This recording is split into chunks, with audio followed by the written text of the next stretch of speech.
بسم الله الرحمن الرحيم تبارك الذي بيده الملك وهو على كل شيء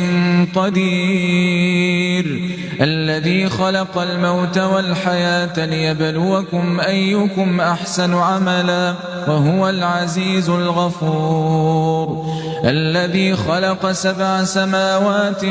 طباقا ما ترى في خلق الرحمن من تفاوت فارجع البصر هل ترى من فطور ثم ارجع البصر كرتين ينقلب إليك البصر خاسئا وهو حسير ولقد زينا السماء الدنيا بمصابيح وجعلناها رجوما للشياطين وأعتدنا لهم عذاب السعير وللذين كفروا بربهم عذاب جهنم وبئس المصير إذا ألقوا فيها سمعوا لها شهيقا وهي تفور تكاد تميز من الغيظ كلما ألقي فيها فوج سألهم خزنتها ألم يأتكم نذير قالوا بلى قد جاءنا نذير فكذبنا وقلنا ما نزل الله من شيء إن أنتم إلا في ضلال كبير وقالوا لو كنا نسمع أو نعقل ما كنا في أصحاب السعير فاعترفوا بذنبهم فسحقا لأصحاب السعير إن الذين يخشون ربهم بالغيب لهم مغفرة وأجر كبير وأسروا قولكم أو اجهروا به إنه عليم بذات الصدور ألا يعلم من خلق وهو اللطيف الخبير هو الذي جعل لكم الأرض ذلولا فامشوا في مناكبها وكلوا من رزقه وإليه النشور أأمنتم من في السماء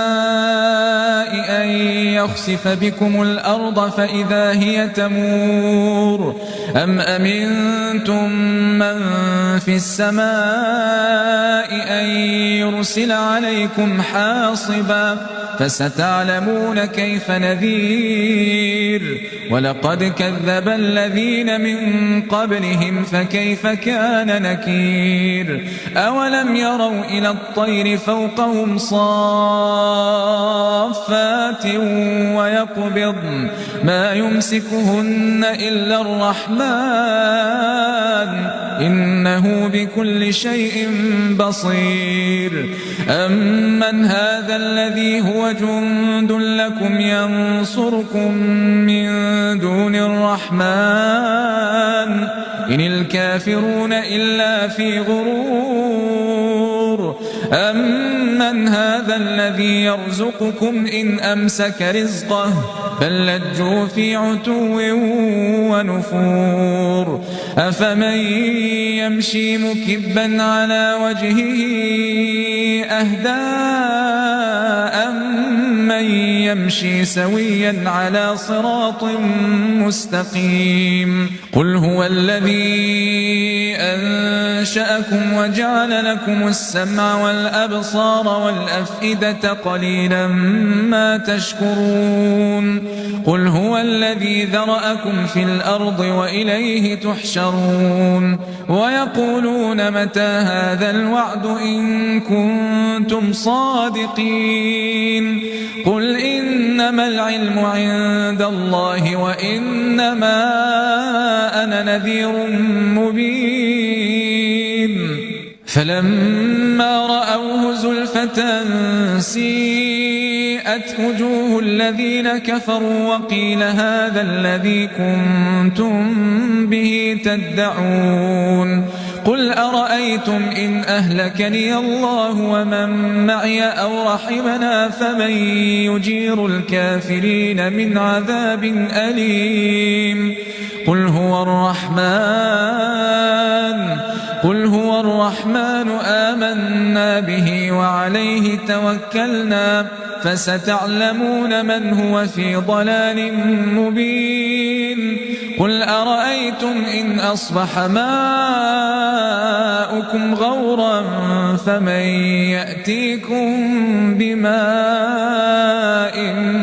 معين